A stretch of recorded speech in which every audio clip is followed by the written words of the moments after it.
What's your favourite trading rule? Favourite trading rule? It's a principle. I think I like, this is one trade in your next 1,000 trades.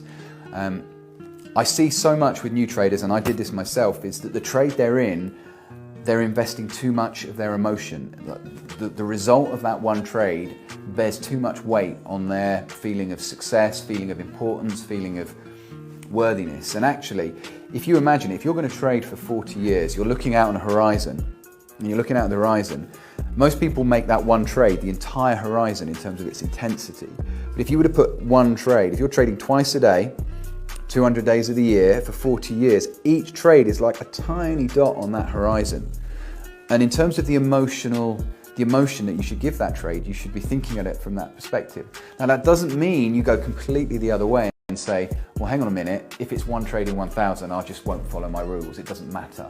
You still have to give that trade absolute focus and attention, but take your emotion out of it. So I think trading for me, focusing, yes, this trade's important, and I give it my 110% focus and attention, and I dedicate myself to making sure I follow my rules, but emotionally, it's very small in terms of the grand scheme of things. What's the best advice you've ever received about trading?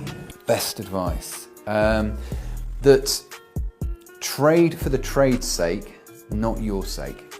So if the strategy's setting up, trade it.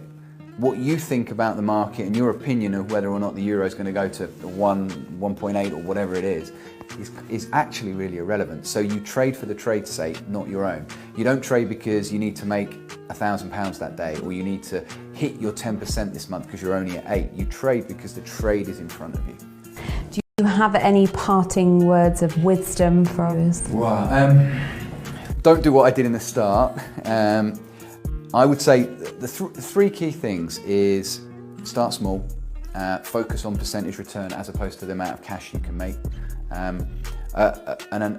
A quote or an analogy that I heard is money is the processional effect of doing the right things. And I really like that, because in trading, doing the right thing is following your strategy, tweaking and optimizing it, but it's not trading for the money. The people that make the money are the ones that trade for the strategy, and the money sort of follows along behind them. So I would say start small, focus on percentage return, and take a long-term view on it. It doesn't mean you don't dedicate yourself fully in the moment, but take a more than a 2-month, 3-month view, and you'll probably find you'll make more money in the 2 and 3 months rather than just saying, right, I need to make £10,000 in 3 weeks.